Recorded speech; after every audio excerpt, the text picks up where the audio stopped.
तो हम लोग इस क्लास में यानी कि हम लोग एक नया चैप्टर स्टार्ट करने जा रहे हैं, कैपेसिटर। कैपेसिटेंस इस चैप्टर का नाम या कैपेसिटर पे दोनों अलग अलग चीज है। तो कैपेसिटेंस क्या है? तो पहले हम लोग देखेंगे इस चैप्टर का नाम आपका क्या है, कैपेसिटेंस। अब देखिए ध्यान से इसमें क्या करता है कि जैसा कि आपको मैं बताया या बता रहा हूं कि किसी भी चीज को रखने के लिए एक कंटेनर की आवश्यकता पड़ती है। किसी भी चीज को रखने के लिए एक कंटेनर की आवश्यकता पड़ती है, ठीक। जैसे पानी को रखने के लिए बाल्टी चाहिए, दूध को रखने के लिए बाल्टी चाहिए, दूध को रखने के लिए बाल्टी चाहिए। कभी सब उसमें ध्यान रखा, आप आगे ध्यान दीजिएगा, ढीले नहीं बड़ा दिक्कत। दूध को रखने के लिए बाल्टी चाहिए। अब अगर चना को रखिएगा बाल्टी में तो फेंकेगा नहीं, यानी रखा जाएगा। मतलब क्या है, वो एक सर्टेन वॉल्यूम लिए हुए उसमें कुछ चीज किसी चीज को रख सकते हैं। तो जिस प्रकार से चीजों को रखने के लिए कंटेनर चाहिए, उसी प्रकार से चार्ज को रखने के लिए भी स्पेशल डिवाइस चाहिए, स्पेशल कंटेनर चाहिए। तो चार्ज रखने वाला कंटेनर को कैपेसिटर कहा जाता है। यानी ऐसे कह सकते हैं, what is capacitor? A device which is used to store charge, a device which is used to store charge called capacitor। कह रहा सर कैपेसिटर क्या है सर? तो कह रहा sir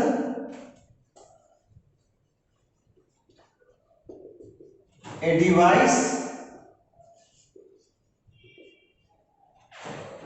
which is used to store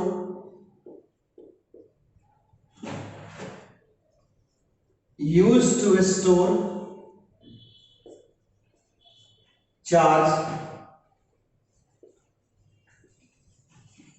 called capacitor। ऐसा device जो charge को स्टोर करे उसको हम लोग कैपेसिटर कहते हैं, ठीक। अब हम लोगों का जो सिलेबस है जितना पढ़ना है उसमें 3 प्रकार के कैपेसिटर पढ़ना है। कैपेसिटर हम लोगों का जो सिलेबस है, ऐसे बहुत तरह के कैपेसिटर होता है, but the capacitor of our concern is of 3 kinds. First one parallel plate capacitor, parallel plate capacitor, parallel plate capacitor. Second one spherical capacitor, spherical capacitor. And last one, third one and nothing but last one is nothing but what, cylindrical capacitor. Cylindrical capacitor.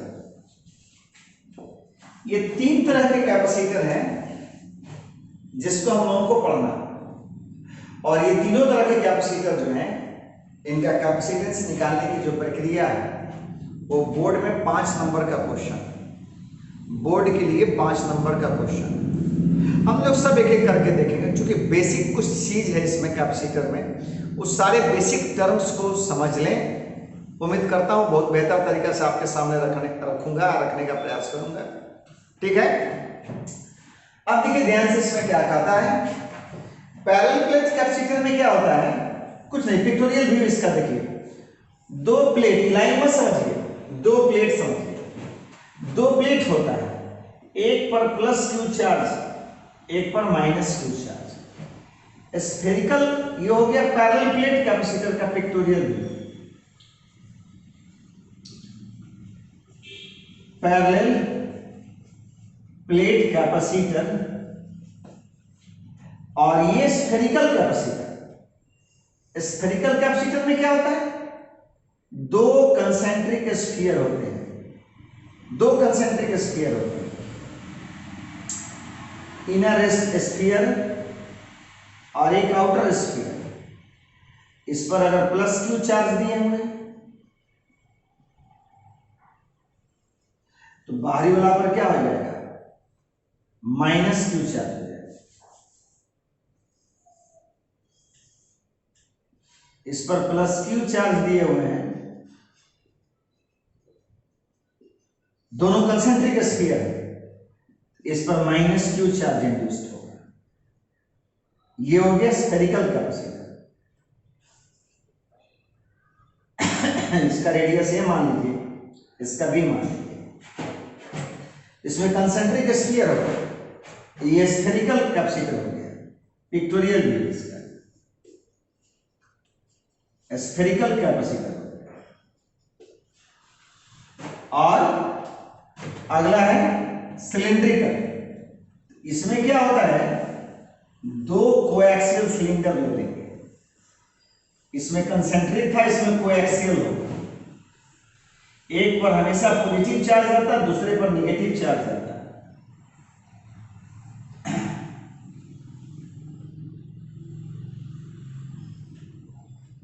ठीक, अब हम लोग क्या करते हैं sir, इस पर plus Q दे देते हैं, तो बाहरी वाला पर क्या हो जाएगा, माइनस क्यू हो जाएगा। दोनों के एक्सिस आ गए सेम। ठीक, ये हो गया सिलिंड्रिकल कैपेसिटर।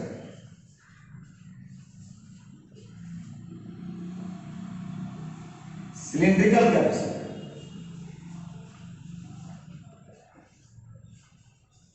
ये है सिलिंड्रिकल कैपेसिटर। ध्यान दीजिए, इससे भी सटीक एक हम आपको डेफिनेशन देने जा रहे हैं। ये तो मोटा मोटी डेफिनेशन लग रहा है, लेकिन पहले देख लीजिए ध्यान से। मैंने बोला a device which is used to store charge is called capacitor. ऐसा डिवाइस जो चार्ज स्टोर करने के लिए रखें, जो चार्ज को स्टोर कर सके, उसको हम लोग क्या कहते हैं, कैपेसिटर।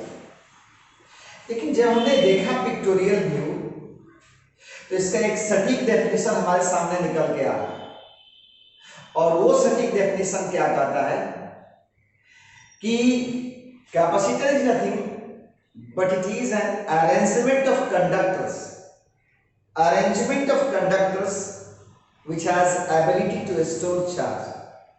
कंडक्टरों की ऐसी व्यवस्था जो चार्ज स्टोर करने की क्षमता रखता है। It is an arrangement of conductors which has ability to store charge। कंडक्टरों की ऐसी व्यवस्था जो चार्ज रखने की योग्यता क्षमता रखे। इसमें पहला हो गया पैरेलल प्लेट, ये भी एक अरेंजमेंट है। ये क्या सर, स्फेरिकल, इसमें दो कंसेंट्रिक स्फीयर है, और इसमें क्या कर रहा है, कोएक्सियल सिलेंडर। थोड़ा डेफिनेशन को हम और सटीक बना देते हैं। तो अब देखा जाए ध्यान से कि कैपेसिटर का जो सटीक डेफिनेशन क्या है सर, तो हम लोग कह सकते हैं कैपेसिटर के लिए इट इज एन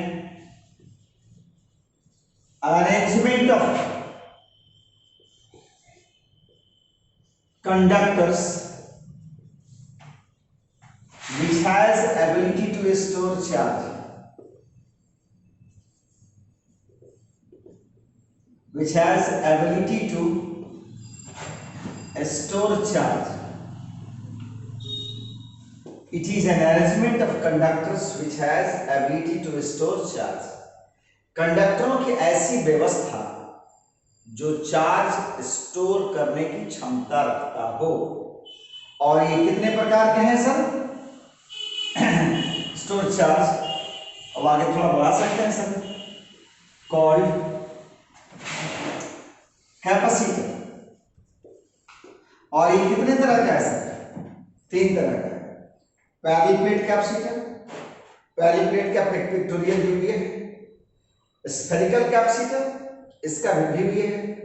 और सिलिंड्रिकल कैपेसिटर, इसका भी मीनिंग यही है। अब देखा जाए ध्यान से, बहुत ही स्पेसिफिक प्रॉपर्टी इसका है कि केवल वैसे कंडक्टरों की व्यवस्था को हम कैपेसिटर कहते हैं जिसमें चार्जेस जो हों वो must be equal in magnitude and opposite in nature. Charges must be equal in magnitude and opposite in nature. बहुत सारा ऐसा व्यवस्था देखेंगे, बहुत सारा ऐसा व्यवस्था देखेंगे जिसमें चार्ज अनइक्वल अमाउंट में अपोजिट नेचर का है। यानी ऐसे भी व्यवस्था हम देखेंगे, ऐसे भी व्यवस्था देखेंगे कंडक्टरों का जिस पर चार्ज अनइक्वल अमाउंट में है, नेचर अपोजिट है, चार्ज रखने की क्षमता है, लेकिन नामाकरण उनका, नोमेनक्लेचर उनका नाम कभी कैपेसिटर नहीं हो सकता है। कैपेसिटर नाम धरने के लिए कंडक्टरों पर charge must be equal in magnitude and opposite in nature. बात समझ में आ गया कि नहीं?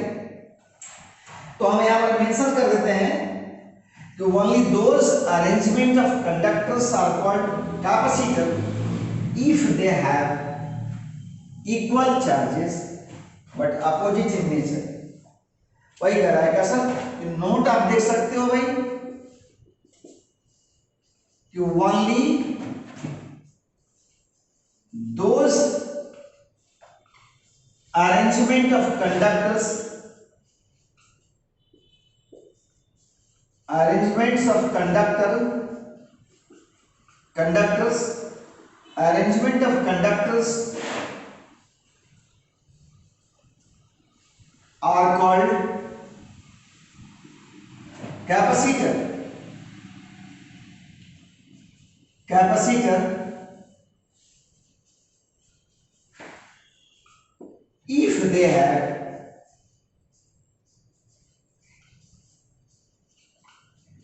equal in magnitude and opposite charges. Nature में opposite charges. if they have equal and opposite charges. ये बहुत मायने की चीज है, तभी नाम रखा है। इस पर प्लस क्यू है तो इस पर माइनस क्यू, इस पर प्लस क्यू इनर स्फीयर पर, तो आउटर स्फीयर पर माइनस क्यू, इस इनर सिलेंडर पर प्लस क्यू तो इस पर माइनस क्यू। इन अरेंजमेंट का, इन सभी अरेंजमेंट को हम कैपेसिटर कह सकते हैं क्योंकि ये उसका क्वालिटी, ये उसका प्रॉपर्टी रखते हैं। बस समझ में आ गया? अब ध्यान दिया जाए, अब हम लोग क्या देखें यहां कि कंडक्टर के अरेंजमेंट को हम लोग क्या कहते हैं? कैपेसिटर कहते हैं। तो पहले एक कंडक्टर का कैपेसिटी निकाल लेते हैं, फिर अरेंजमेंट ऑफ कंडक्टर्स का निकालें। पहले एक का हम लोग निकाल लेते हैं और फिर क्या होगा? अरेंजमेंट का निकालें। तो अभी हम लोग करने जा रहे हैं कैपेसिटी ऑफ ए कंडक्टर, कि किसी कंडक्टर की कैपेसिटी हमें निकालनी है कि कैपेसिटी किसी कंडक्टर का क्या है सर। ठीक है, तो ध्यान दिया जाए।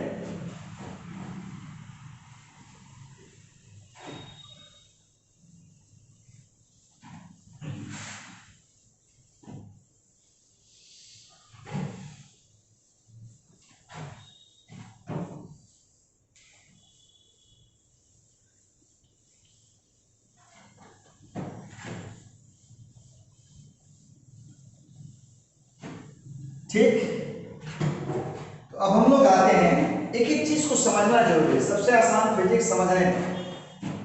अब हम लोग देखेंगे कैपेसिटी ऑफ ए कंडक्टर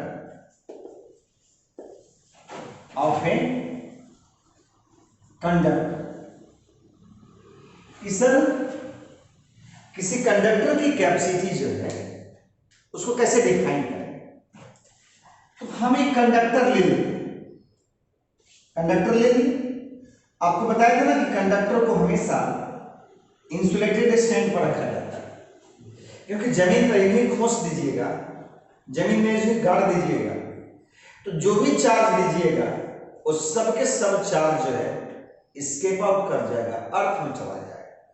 इसलिए हम लोग क्या करते हैं, इंसुलेटेड स्टैंड पर रखते हैं। अब हम लोग क्या करते हैं, इस पर चार्ज देते हैं, ठीक। मान लीजिए क्यू चार्ज देंगे, इसका वोल्टेज क्या हो जाएगा V, और C कैपेसिटी। फिर से समझना है बढ़िया से, जैसे ध्यान देना है कि कैपेसिटेंस हम जब समझाने जा रहे हैं किसका सर, किसी कंडक्टर का, तो एक एग्जाम्पल रिजेंबल, एक मिलता जुलता एग्जाम्पल हम जनरल लाइफ से ले रहे हैं। जैसे बाल्टी, पानी, लेवल, तीन वो चीज ध्यान दीजिए। बाल्टी ले लिए, पहले से उसका क्षमता फिक्स हो गया, और उसका क्षमता किस पर डिपेंड किया, उसके डायमेंशन पर, बनावट पर, नीचे का एरिया, क्रॉस सेक्शन क्या है, वॉल का क्या है सर, कितना कंटेन, कितना स्पेस को कवर कर रहा है। अब देखिए ध्यान से, जब बाल्टी बनाने वाली कंपनी बना दी तो उसका तो कैपेसिटी फिक्स हो गया। अब अगर हम पानी उसमें डालते हैं तो लेवल क्या होगा सर, बढ़ेगा। आइए हम लोग कंडक्टर के पास रिजेंबलेंस थोड़ा देखा जाए, सिमिलरिटी थोड़ा देखा जाए। बाल्टी, पानी और लेवल, तीन चीज। आइए सिमिलरिटी का, कंडक्टर, चार्ज और वोल्टेज। कंडक्टर को बाल्टी समझिए, चार्ज को पानी समझिए, कंडक्टर को बाल्टी समझिए, चार्ज को पानी समझिए, और लेवल को वोल्टेज समझिए। क्या होगा यहां कि जैसे जैसे बाल्टी में पानी डाल रहे थे लेवल बढ़ रहा था, उसी प्रकार से जैसे जैसे कंडक्टर पर चार्ज रखेंगे वोल्टेज इसका क्या होगा, बढ़ेगा, ठीक। तो मान लीजिए कोई कंडक्टर ले लिए और उस पर चार्ज Q हमने रखा, जिसके चलते वोल्टेज उसका राइज किया, V हो गया। तो कैपेसिटी को C से रिप्रेजेंट किया जाता है। तो कैपेसिटी कैसे डिफाइंड होगा, अब आइए डेफिनेशन के लिए फिर एक रिजेंबलेंस ले रहे हैं, एक एग्जांपल ले रहे हैं। 11th में स्पेसिफिक हीट पढ़े होंगे, स्पेसिफिक हीट यानी किसी बॉडी को, जैसे पानी के 1 किलोग्राम को 1 डिग्री से गर्म करने के लिए जितना हीट दिया जाता है, यानी the quantity of heat required to raise the temperature of unit mass of a substance to 1 degree Celsius is called specific heat of that body, that substance. क्या सुना कि किसी सब्सटेंस के यूनिट मास को 1 डिग्री सेल्सियस तक जितना गर्म करना है, जितना गर्म करने के लिए हीट चाहिए, वही उसका स्पेसिफिक हीट है। उसी प्रकार से कंडक्टर की कैपेसिटी कैसे डिफाइंड होती है, capacity of a conductor is defined as the quantity of charge required to raise the potential of the conductor by 1 volt, potential of the conductor by 1 volt. Capacity of a conductor is defined as the quantity of charge required to raise the potential of the conductor by 1 volt. Capacity of a conductor is defined as the quantity of charge required to raise the potential of the conductor by 1 volt. बस समझ में आ गया, बहुत simple definition है। तो sir कह रहा है क्या कि कंडक्टर की कैपेसिटी क्या है, the quantity of charge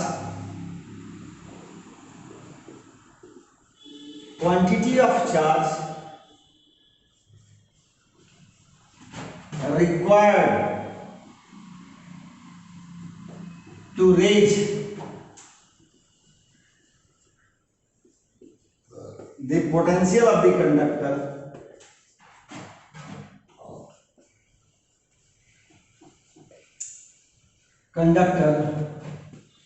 by 1 volt, 1 volt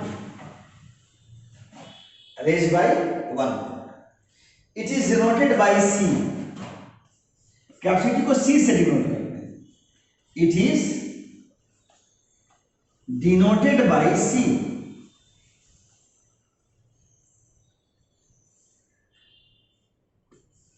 it is denoted by C. Mathematically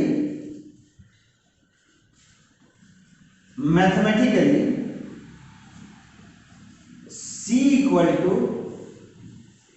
Q by,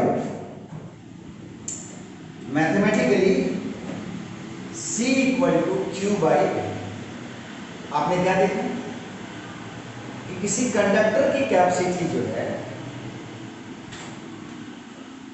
वो क्वांटिटी ऑफ चार्ज कितना लेता है अपने पोटेंशियल को 1 वोल्ट से बढ़ाने के लिए। तो let Q be the charge given to this conductor, as a result V be the rise of potential, then capacity C of the conductor is given by Q by V। अगर हमने क्या किया, इस कंडक्टर को Q charge दिया, इसका potential V से बढ़ गया, इसकी कैपेसिटी C क्या होगी, Q बाई V। अब देखिए ध्यान से थोड़ा सा, कुछ लोग फॉर्मूला रटते हैं, यहां बड़ी धोखा खाएंगे वो रटने वाले बहुत धोखा खाएंगे सब। अब जैसे देखिए ध्यान से, इस C से आप क्या देख रहे हो भाई, इस C प्रोपोर्शनल टू Q और C proportional to 1 by V देखा, ध्यान दिया, C प्रोपोर्शनल टू Q और C proportional to 1 by V देखा, ध्यान दोगे बाबू।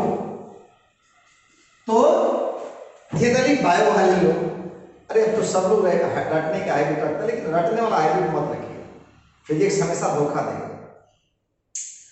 तो आप देखो ध्यान से, C प्रोपोर्शनल टू Q जो है, तो इसका मतलब क्या हुआ कि जैसे जैसे Q बढ़ाएंगे C बढ़ेगा, On increasing Q, C also increases। एकदम फालतू बात है। आइए देखिए, अब देखा जाए ध्यान से, यहां क्या रहा है सर, हमने अभी रिजेम्बलेंस बताया था, बाल्टी, पानी और क्या बताया था, लेड। बाल्टी की कैपेसिटी पानी डालने से चेंज होगा कभी, कि जैसे जैसे पानी डालते जाएंगे बाल्टी का कैपेसिटी बढ़ते जाएगा। वही नहीं यहाँ पर आपका आया कि जैसे जैसे कह रहे हैं कि चार्ज डालते जाएंगे कैपेसिटी बढ़ते जाएगा, नहीं, नेवर। बनाने वाली कंपनी उसका डायमेंशन फिक्स कर दी है, इसलिए वो कभी बनने के बाद पानी डालने से, दूध डालने से कभी बदलने वाला नहीं होगा। उसका क्षमता फिक्स हो गया, 5 लीटर 10 लीटर, उससे ज्यादा ओवरफ्लो करेगा।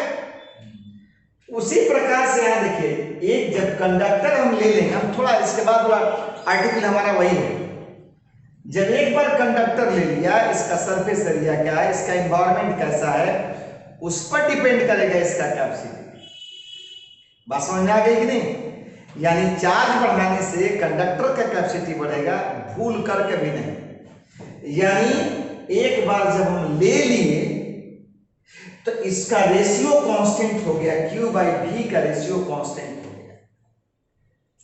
अब जैसे मान लिया जाए कि बड़ा बाल्टी है, कैसे कहेंगे कि बड़ा बाल्टी है, तो ज्यादा से ज्यादा पानी डालेंगे और थोड़ा थोड़ा लेवल राइज करेगा, तब ना कहेंगे ज्यादा बड़ा बाल्टी है। वही चीज इसके साथ, अगर कंडक्टर बड़ा है, कैपेसिटर बड़ा है, इसका मतलब बहुत ज्यादा चार्ज ले रहा है, अब वोल्टेज हल्का हल्का राइज कर रहा है, चार्ज का मात्रा ज्यादा ले रहा है, अब वोल्टेज थोड़ा सा राइज कर रहा है, इसका मतलब कैपेसिटी उसका क्या है, सर ज्यादा। ऐसा समझिए सर, और कुछ मत समझिए कि कैपेसिटी कब कहेंगे कि ज्यादा है, तो Q का मान ज्यादा और V का मान क्या हो, कम, तब कहेंगे कि कैपेसिटी ज्यादा है। इसलिए Q बढ़ाने से C बढ़ेगा, ऐसा भूल करके भी कोई कंसेप्ट हम लोग लेके नहीं चलेंगे। बस समझ में आ गया आपको? तो लिखा जाए यहाँ पर कहता है कि the quantity of charge required to raise the potential of the conductor by 1 volt, ठीक, it is denoted by C, mathematically C equal to Q by V. What is Q? Q is the quantity of charge given to the conductor and V with the rise of potential. V with the rise of potential. Then capacity C equal to Q by V. कोई दिक्कत? तो आपने यहां तक देख लिया कि भाई कैपेसिटी किसी कंडक्टर का, कैपेसिटी का मैथमेटिकल एक्सप्रेशन क्या है, कैपेसिटी का मैथमेटिकल एक्सप्रेशन क्या है। अब इसका हम लोगों को यूनिट देखना है और क्या देखना है, डायमेंशन, यूनिट और डायमेंशन देखना है। तो देखते हैं सर इसमें।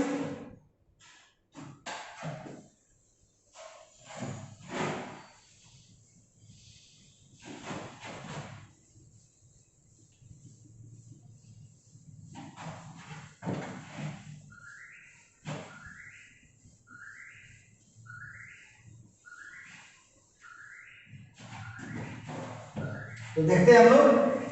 अब ध्यान दो, इसमें क्या कहता है भाई, इसमें कहता है यूनिट इसका क्या है। तो आप देखो तो C इक्वल टू क्या है, Q बाई V। तो चार्ज का तो जानते हो क्या होता है, कूलम्ब होता है। V का जानते हो, वोल्ट होता है। तो कूलम्ब पर वोल्ट हो गया, कूलम्ब पर वोल्ट, ठीक।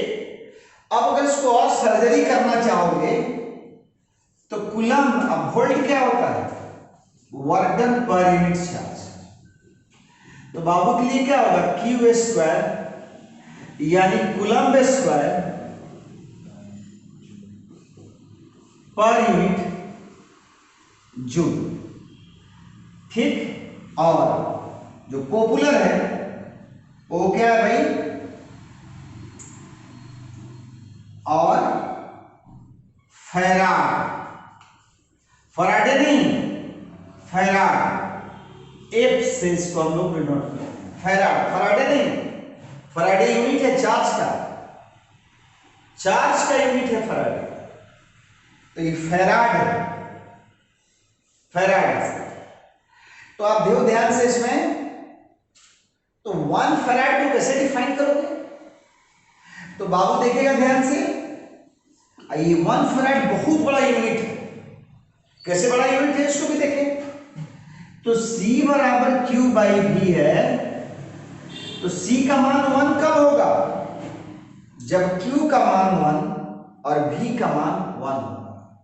यानी डेफिनेशन ऑफ 1 फैराड,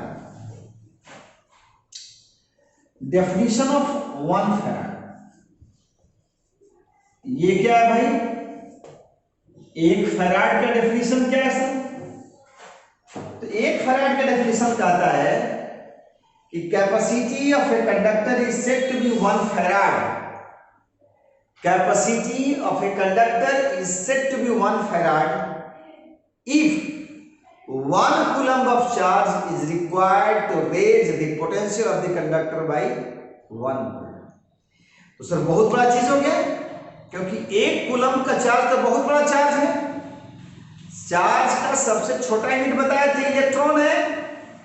1 कूलम्ब में 6.25 into 10 to the power 18 electron होता है। तो 1 कूलम्ब चार्ज बहुत बड़ा चार्ज है। तो हम लोग कैसे डिफाइन किए कि capacity of a conductor is said to be 1 farad if 1 coulomb of charge is required to raise the potential of the conductor by 1 volt। यानी क्या है sir, capacity of a conductor is said to be 1 farad if 1 coulomb of charge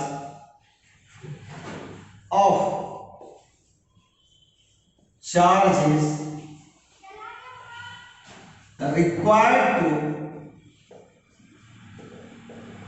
raise the potential of the conductor, raise the potential of the conductor by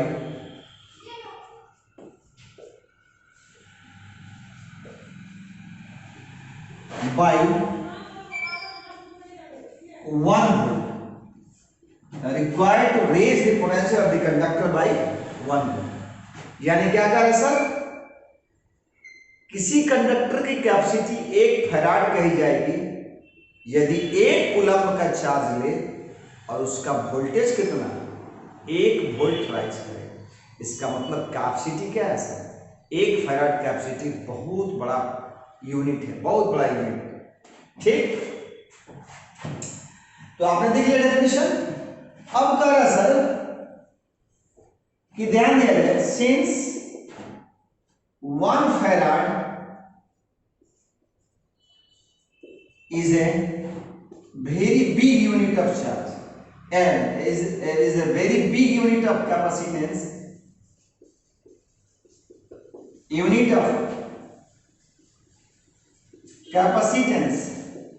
so a smaller unit like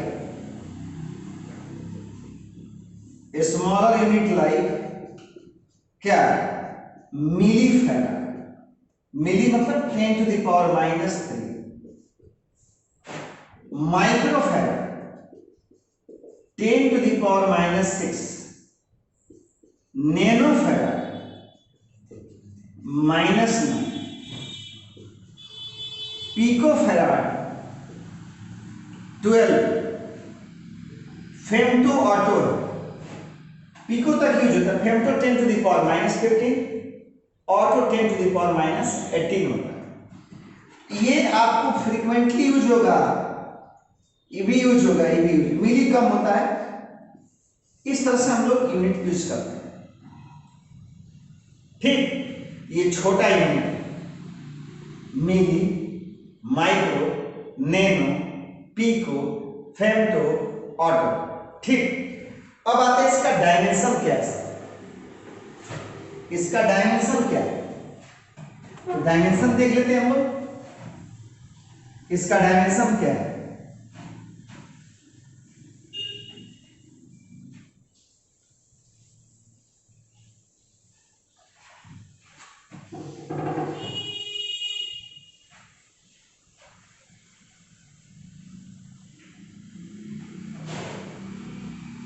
इसका dimension देखिए क्या है, it's dimension is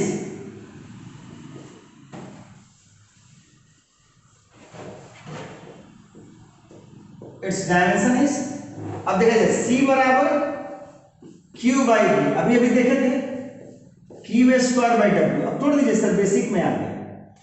तो charge का क्या होता है IT square, और ये वर्क डन है ml/t - 2।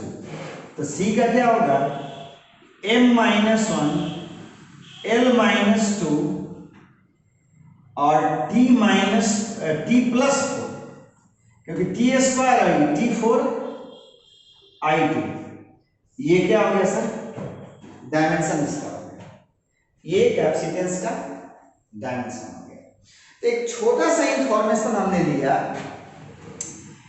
कि किसी कंडक्टर का कैपेसिटी क्या है सर, तो बताया कि the quantity of charge required to raise, यानी capacity of a conductor is defined as the quantity of charge required to raise the potential of the conductor by 1 volt। If Q be the quantity of charge and V be the rise of its potential, then capacitance C is given by Q by V। और इसका SI unit क्या हो गया, coulomb पर volt हो गया, या popularly use है फैराड, फैराडे नहीं फैराड एक बहुत बड़ा यूनिट है। जैसा कि डेफिनेशन ही सुन लिए कि capacity of a conductor is said to be 1 farad if 1 coulomb of charge is required to raise the potential of the conductor by 1 volt। If 1 coulomb of charge is required to raise the potential of the conductor by 1 volt। बस समझ में आ गया आपको। अब हमें क्या करना है, इसका यूनिट देख लिए और ये कर लिए। अब जो देखना है कि कंडक्टर की कैपेसिटी, यही चीज समझने वाला और यहां माइंड को कंसंट्रेट करके रखना है कि factors affecting capacity of a conductor, what are the factors on which capacity of a conductor depends. कौन कौन से ऐसे कारक हैं, कौन कौन से ऐसे फैक्टर्स हैं, कारण हैं जिस पर किसी कंडक्टर की कैपेसिटी क्या करती है, डिपेंड करती है। तो यहां थोड़ा ध्यान लगाना है, बहुत ही सिंपल है, बहुत आसान है, ठीक। तो अगला हम लोग आर्टिकल है factors affecting capacity of a conductor या factor on which capacity of conductor depends. कौन कौन से ऐसे फैक्टर हैं जिस पर किसी कंडक्टर की कैपेसिटी डिपेंड करती है, ठीक।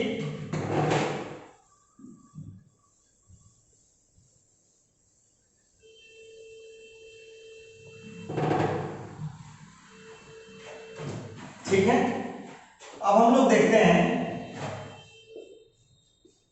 फैक्टर्स अफेक्टिंग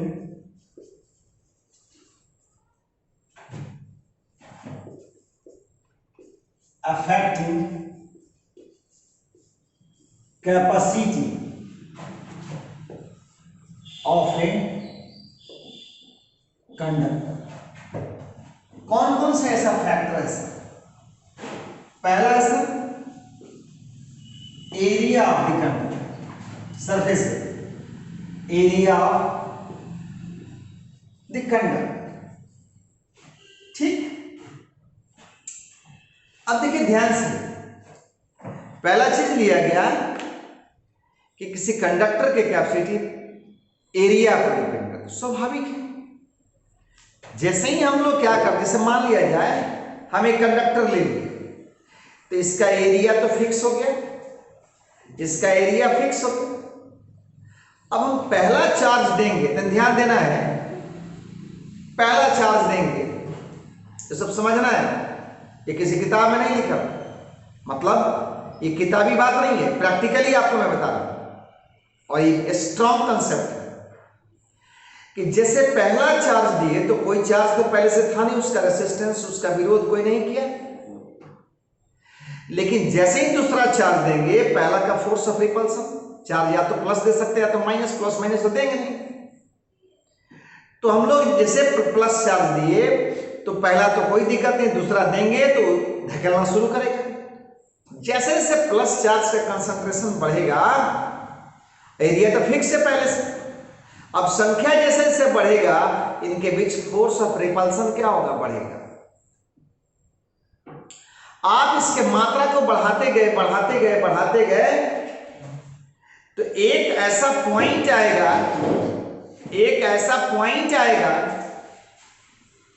जहां पर फोर्स ऑफ रिपल्सन इतना स्ट्रांग हो जाएगा कि अब कोई भी चार्ज दीजिएगा लीक करेगा, स्पार्क करेगा, स्प्लिट करेगा, यानी बाल्टी की भाषा में ओवरफ्लो करने लगेगा, नहीं लगेगा।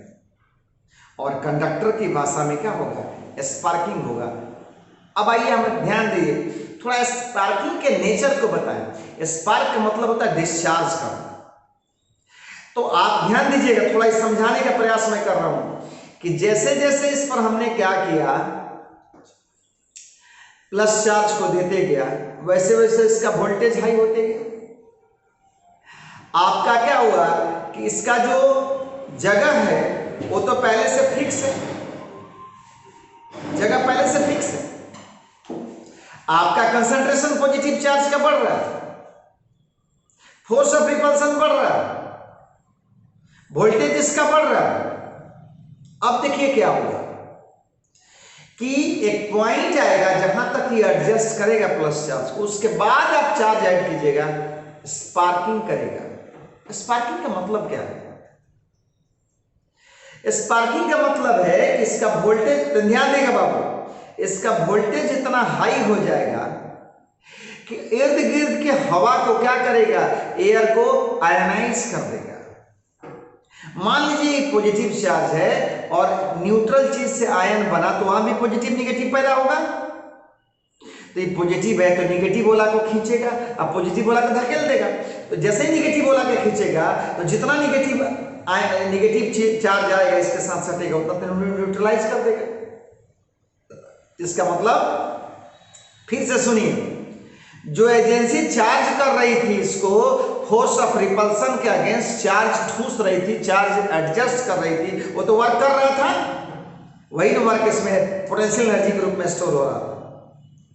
और चार्ज जैसे आपने क्या किया, जैसे बाल्टी में पानी डालते जाइए, लेवल जैसे बढ़ेगा उसका पोटेंशियल एनर्जी हाई हो जाता है।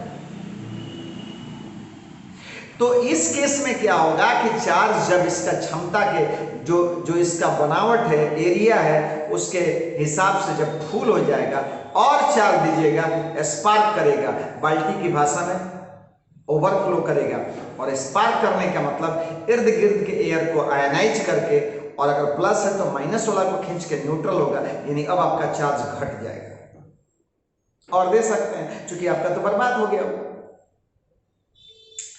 तो अब अगर कहता है क्या कि फिर इसका सरफेस एरिया बढ़ा देंगे, हाँ भाई फिर दूर जाएगा, सब तो दूर जाना चाहता है ना, क्यों दूर, जैसे ही चार्ज देते जाएंगे फैलते जाएगा। क्यों फैलते जाएगा? क्योंकि जितना दूर रहेगा उतना कम फोर्स लगेगा, और जितना कम फोर्स स्टेबिलिटी उतना ही। तो जैसे ही 50 को चार्ज देंगे, 50 चार्ज क्या चाहेगा, इंटायर सरफेस एरिया पर एक दूसरे से दूर दूर रहें, ताकि फोर्स ऑफ रिपल्सन मिनिमम हो और स्टेबिलिटी उनकी मैक्सिमम। तो जितना ज्यादा सरफेस एरिया होगा उसका चार्ज एकोमोडेशन पावर भी क्या होगा, उतना ही ज्यादा होगा। तो पहली बात तो समझ में आ गया होगा कि charge capacity of a conductor is directly proportional to area of the conductor, surface area of the conductor, surface area of the conductor. तो आपने क्या देखा कि ये कैपेसिटी जो है वो क्या करता है sir, capacity area of conductor जो है, कैपेसिटी ऑफ कंडक्टर जो है डायरेक्टली प्रोपोर्शनल टू क्या है सर, हम इसके लिए मैथमेटिकल एक्सप्रेशन निकालेंगे, हम तो समझा रहे हैं बाबू को कि डायरेक्टली प्रोपोर्शनल टू क्या होगा, एरिया ऑफ द कंडक्टर।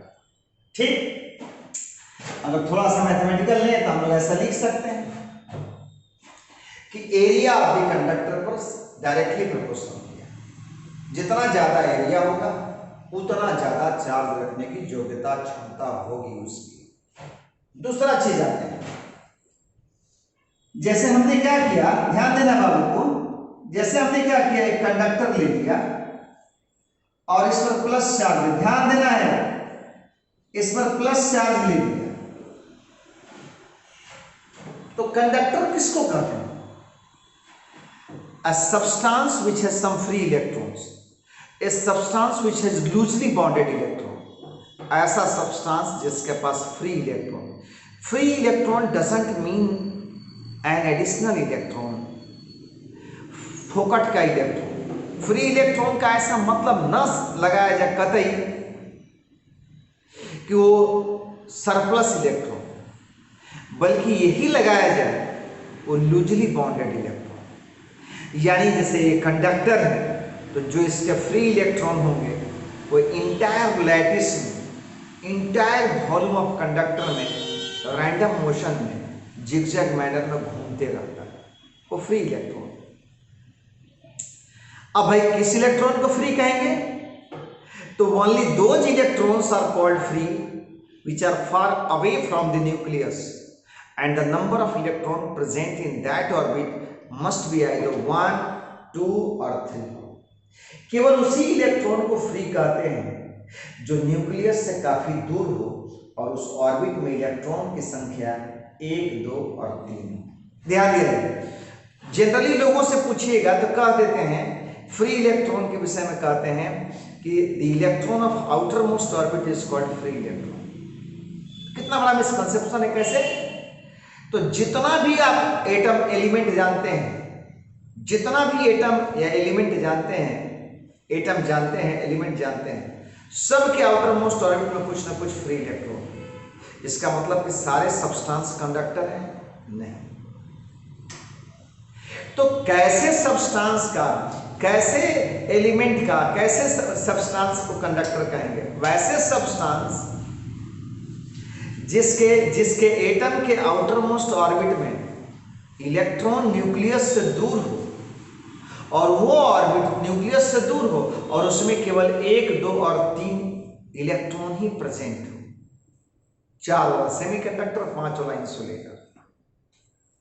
ठीक, तो लूजली बॉन्डेड। एक छोटा सा मिसाल हम आपको देते हैं, छोटा सा मिसाल इस कंडक्टर पर देते हैं। भाई कंडक्टर का असली अर्थ समझ जाओ आप, और बेहतर डेफिनेशन कंडक्टर का जो है वो हम लोग जाएंगे सेमीकंडक्टर इलेक्ट्रॉनिक्स में।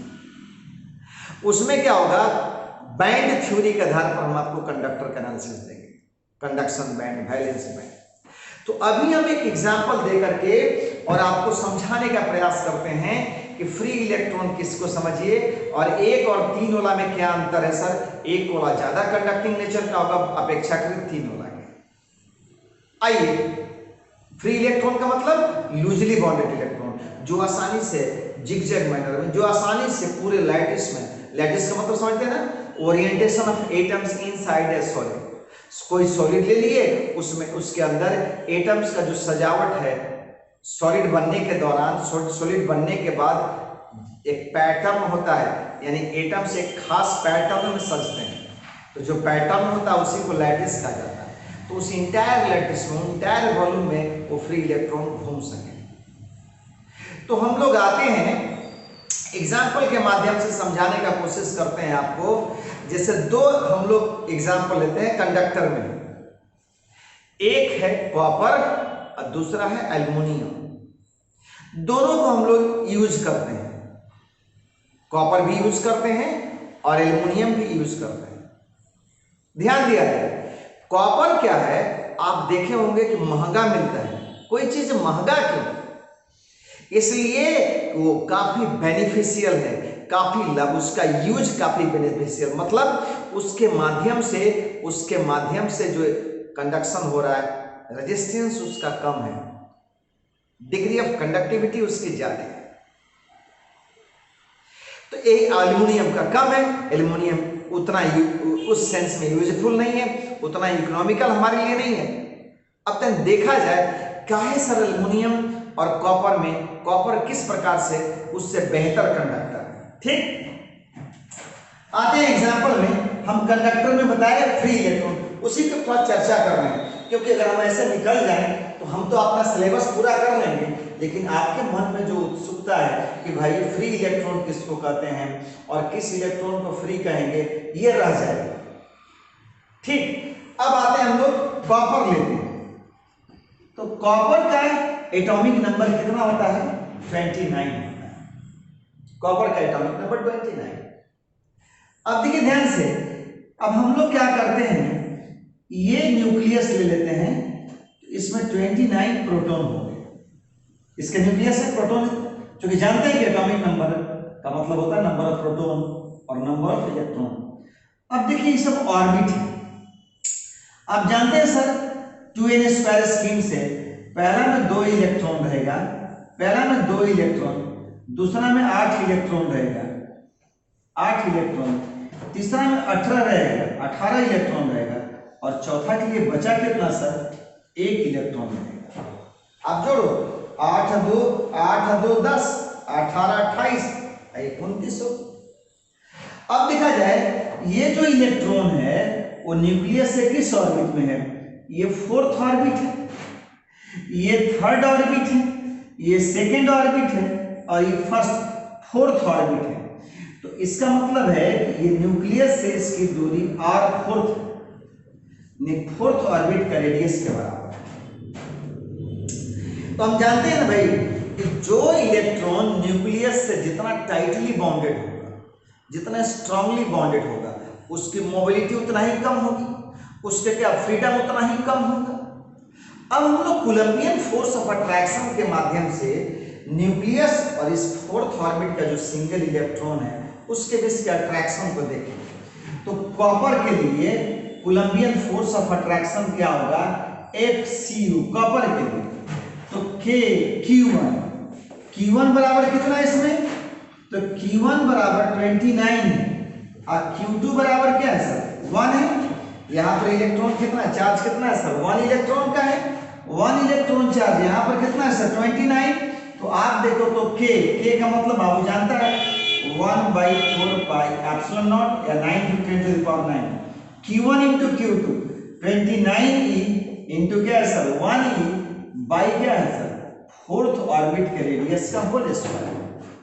यानी कॉपर का जो आउटर मोस्ट इलेक्ट्रॉन जो न्यूक्लियस से बाउंडेड है अपना उसका फोर्स है 29e² बटा r फोर्थ चौथा ऑर्बिट के रेडियस का स्क्वायर नीचे। आइए अब एल्युमिनियम के पास आते हैं। तो एल्युमिनियम के पास आते हैं तो एल्युमिनियम का कितना होता है सर 13 होता है। आते हैं इधर देख लेते हैं। एल्युमिनियम के पास आते हैं। एल्युमिनियम का होता है 13 होता है। आइए तो देखिए ध्यान से। तो +13 हमने ले लिया न्यूक्लियस में इसका first orbit second orbit third orbit 2 8 और 3। पहला ऑर्बिट में 2 इलेक्ट्रॉन दूसरा ऑर्बिट में 8 इलेक्ट्रॉन तीसरा ऑर्बिट में 3 इलेक्ट्रॉन। ये सब इलेक्ट्रॉनिक कॉन्फ़िगरेशन है, ये इसका इलेक्ट्रॉन का डिस्ट्रीब्यूशन है ऑर्बिट वाइज। अब आइए तो देखिए तो ध्यान से इसमें कहता है सर क्या कि ये डिस्टेंस जो है ना वो आपका थर्ड ऑर्बिट है और यहाँ 3 इलेक्ट्रॉन है। तो एल्युमिनियम के लिए FAL एल्युमिनियम के लिए कूलम्बियन फोर्स ऑफ अट्रैक्शन जो होगा वो Q1 Q2 तो 1/4 pi epsilon not 13e into 3e बटा r थर्ड का स्क्वायर। आइए ध्यान दीजिए क्या है भाई 13e into 3 39। ये कितना है आपका 29 है ये, यानी कि इसका न्यूमरेटर 29 है और इसका न्यूमरेटर जो है 39 है। ध्यान दिया जाए 39e² और इसका 29e²। कौन बड़ा है सर 39e² बड़ा। डिनोमिनेटर देखिए ये फोर्थ ऑर्बिट का रेडियस का स्क्वायर है, यानी ये तो बड़ा है सर किससे थर्ड ऑर्बिट के रेडियस से। इसका मतलब है कि न्यूमरेटर छोटा रखें और डिवाइड करने वाला फैक्टर इससे बड़ा है, यानी r third is less than क्या है r फोर्थ। तो उस केस में FAL क्या हो गया ग्रेटर देन दैट ऑफ क्या है FC। इसका मतलब that is electrons of outermost of orbit that is electrons of outermost orbit of aluminum is strongly bounded to the nucleus in comparison to that of electron of outermost of orbit of copper। Copper के outermost orbit का जो electron है उससे इसका electron जो है tightly bounded है। यही कारण है कि एल्युमिनियम जो है उतना गुड कंडक्टिंग नेचर का नहीं है, एल्युमिनियम उतना गुड कंडक्टिंग नेचर का नहीं है जितना कॉपर है। कॉपर का इलेक्ट्रॉन दूर है, कॉपर का इलेक्ट्रॉन संख्या 1 है, तो फोर्स ऑफ अट्रैक्शन न्यूक्लियस से कम है, इसलिए इसका जो मोबिलिटी है ज्यादा है। अब समझ में आ गया ना। तो इस स्थिति में क्या देखते हैं कि इलेक्ट्रॉन दूर होना चाहिए और संख्या में कम होना चाहिए। यही कारण है कि सिल्वर जो है वो सबसे हाईएस्ट क्या करता है सर पूरे पीरियोडिक टेबल में कंडक्टिविटी रखता है और एलिमेंट के रिस्पेक्ट में। बात समझ में आ गया। अब आते हैं अपनी जगह पर, क्योंकि ये तो आपको एक्स्ट्रा हमने दिया, ये तो संसार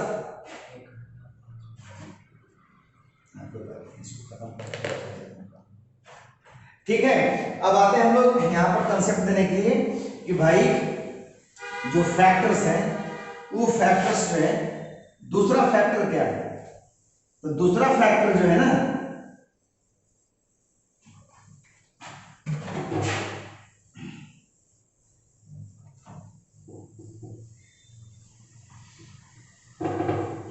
दूसरा फैक्टर मैंने बताया कि पहला तो हमने क्या कर दिया भाई कि किस पर डिपेंड किया। तो पहला डिपेंड किया सर एरिया पर। दूसरा में तो दूसरा में कहता है सर कि हमने क्या किया एक कंडक्टर ले लिया और लेकर के इस पर चार्ज दे दिया। तो चार्ज दे दिया तो अब कर रहा है सर दूसरा कि by bringing an identical conductor near a charge conductor. By bringing an identical conductor near a charge conductor. तो जैसे मैं बोला कि कोई भी हम लोग कंडक्टर ले लिए, इस पर चार्ज दे दिए, तो इससे लाइन्स ऑफ फोर्स निकलेगा, और यही लाइन्स ऑफ फोर्स इस कंडक्टर के चारों तरफ क्या करेगा, इलेक्ट्रिक फील्ड क्रिएट करेगा। जैसे हम लोग ट्यूबलाइट ले लें, उसको ऑन कर दें तो इस पर रे निकलेगा, और वही सब रे क्या करेगा, इस ट्यूबलाइट के चारों तरफ क्या करेगा, फील्ड ऑफ विजन डेवलप करेगा। उसी प्रकार से चार्ज, अगर हम लोग वायर ले लें, इस चार्ज वायर के चारों तरफ, चार्ज कंडक्टर ले लें तो चारों तरफ इसके इलेक्ट्रिक फील्ड हो। अब हम क्या करते हैं, एक आइडेंटिकल कंडक्टर इसके इलेक्ट्रिक फील्ड में लाते हैं। ध्यान दीजिए, आइडेंटिकल कंडक्टर, जैसे कॉपर का है, भी कॉपर का 1 मीटर का, 1 मीटर का लाइन। तो ये कंडक्टर होने का मतलब क्या हुआ, इसके पास फ्री इलेक्ट्रॉन होगा। जब इसके पास फ्री इलेक्ट्रॉन होगा, कंडक्टर है, इसके पास फ्री इलेक्ट्रॉन होगा। जब फ्री इलेक्ट्रॉन होगा तो जैसे ही free electron, loosely bounded electron, तो जैसे ही ये कंडक्टर इसके इलेक्ट्रिक फील्ड में आएगा, तो ये पॉजिटिवली चार्ज जो कंडक्टर है अपने इलेक्ट्रिक फील्ड से, इस कंडक्टर का, ये पॉजिटिवली चार्ज कंडक्टर है, ये आइडेंटिकल कंडक्टर जिसको लाए हैं, तो इसका वो फेस जो इसके सामने पड़ेगा, इसके फ्री इलेक्ट्रॉन को खींचेगा, इस पर क्या होगा, इस साइड में निगेटिव हो जाएगा, और जहां से इलेक्ट्रॉन शिफ्ट करेगा उस साइड में क्या होगा, पॉजिटिव हो जाएगा। उस साइड में क्या होगा, पॉजिटिव। अब देखिए ध्यान से, अब ये पॉजिटिव निगेटिव पॉजिटिव अपीयरेंस से इसके कैपेसिटी पर क्या प्रभाव पड़ेगा, तो स्वाभाविक है। अब तक ध्यान दिया, अब ध्यान दीजिए कि जैसे आप क्या करते हैं, कि जैसे इस पर चार्ज दे रहे थे, ध्यान दीजिएगा, जैसे आप इस पर चार्ज दे रहे थे तो इर्द गिर्द तो कोई चीज नहीं था सर, जिस पर इस पर प्लस चार्ज है तो सब प्लस क्या कर रहा था, धकेल रहा था। जैसे आपको मैं बताऊं कि आप जैसे हॉर्लिक्स का एक पाउच ले आइए और किसी चीज में उसको ढेलिए, आप ढेलिएगा पाउच काट करके, तो देखिएगा कि भाई डब्बा भर गया, अभी हॉर्लिक्स आपके पास बचा हुआ है, तो क्या करते हैं सर, ठोकते हैं उसको। तो ठोकने से क्या होगा सर, क्या डस्ट का संख्या घट गया, नहीं, रीएडजस्टमेंट होगा। जो एयर ड्रॉप, एयर गैप था, जो खाली स्थान था, क्योंकि इसका ये जो डस्ट पार्टिकल था इरेगुलर शेप का था, अब ठोकने से रीएडजस्ट किया तो क्या होगा सर, और ऊपर से जगह बन गया, मतलब डब्बा वही, डस्ट का संख्या वही, अब खाली हो गया और पुनः डाल सकते हैं। वही चीज इसके पास होगा कि ये जो प्लस चार्ज हैं अभी इंडिपेंडेंटली दिए जा रहे थे सर, भीतर भीतर सब धकेल रहे, अब जैसे ही ये माइनस चार्ज इनके सामने पड़ेगा तो ये प्लस चार्ज सब क्या करेगा, ये माइनस चार्ज प्लस चार्ज को खींचना चाहेगा, ये प्लस चार्ज बिगाड़ना चाहेगा, लेकिन इस प्लस की दूरी इस प्लस से ज्यादा है अपेक्षाकृत इस माइनस से, तो थोड़ा अधिक असर पड़ेगा किसका, इस माइनस वाला का। तो फिर से क्या होगा, रीएडजस्टमेंट होगा। तो रीएडजस्टमेंट होगा तो इसका वोल्टेज क्या होगा, वहां लेवल डाउन हुआ था, यानी कि इसके सामने रखने से इसका वोल्टेज थोड़ा सा क्या होगा, डाउन होगा, यानी इस प्लस चार्ज का क्या होगा, रीएडजस्टमेंट होगा, तो वोल्टेज थोड़ा डाउन होगा। जब वोल्टेज डाउन होगा तो उस स्थिति में क्या होगा सर, और थोड़ा सा आप चार्ज दे सकते हैं। यानी पहला कंसेप्ट, दूसरा कंसेप्ट आया, by bringing an identical charge capacity of charge conductor is increase. क्यों, C बराबर Q बाई V, ये V घट गया तो और अतिरिक्त चार्ज दे करके मतलब क्या होगा, कैपेसिटी सब बढ़ गया। तो लाने से क्या हो गया, केवल लाने मात्र से क्या होगा, कैपेसिटी बढ़ जाती है। इसी से अरेंजमेंट ऑफ कंडक्टर है कैपेसिटर, ठीक। अब इसको हम अर्थ कर देते हैं, तो आपको बताया गया था ना, ऐसा मत समझिएगा इस सब प्लस चार्ज चला जाएगा अर्थ में, बताए थे नहीं, अर्थ से इलेक्ट्रॉन आ करके और इस प्लस चार्ज को न्यूट्रलाइज करेगा। तो जो भी इसका नेगेटिव कंसेप्ट था, जो भी घटा रहा था, जो भी डिस्टर्ब कर रहा था, तो हट गया। अब केवल और केवल कौन हो गया, माइनस। तो और बेहतर रीएडजस्टमेंट होगा, और वोल्टेज डाउन करेगा, तो और वोल्टेज डाउन करेगा तो कैपेसिटी क्या हो गया, और बढ़ जाएगा। यानी by earthing an identical conductor capacity of charge conductor is increased, capacity of charge conductor is increased. बात समझ में आ गई? तो अब इस स्थिति में कहता है सर कि कैपेसिटी चार्ज कंडक्टर की इंक्रीज कर जाती है जब लाते हैं। ठीक, तो आपने क्या देखा दूसरा में कि by bringing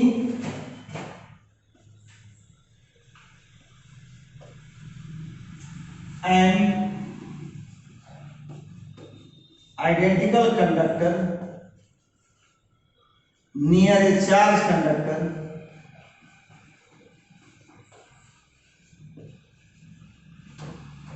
capacity of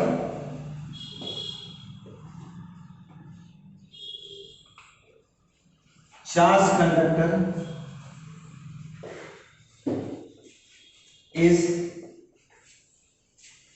increased or capacity of charge conductor is increase. और आपका क्या देखें चौथा में, क्या देखें तीसरा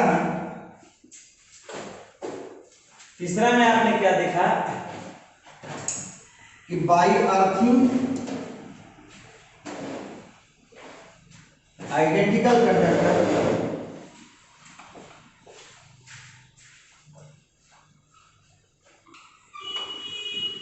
capacity of charged conductor is increased। क्या देखें by earthing identical conductor capacity of charge conductor is increase. ठीक है, तो अर्थ करते हैं तो कैपेसिटी चार्ज कंडक्टर की इंक्रीज कर जाती है। और भी फैक्टर है और फैक्टर है आपका by introducing A dielectric. Next video में हम लोग इसको क्या करते हैं कि by introducing A dielectric in between the two conductors capacity क्या होगा, इंक्रीज करेगा कि डिक्रीज करेगा। फिर देखेंगे by increasing the separation, by decreasing the separation between the two conductors capacity पर क्या असर पड़ेगा। तो इसको हम लोग अगले वीडियो में क्या करते हैं देखते हैं। ठीक है।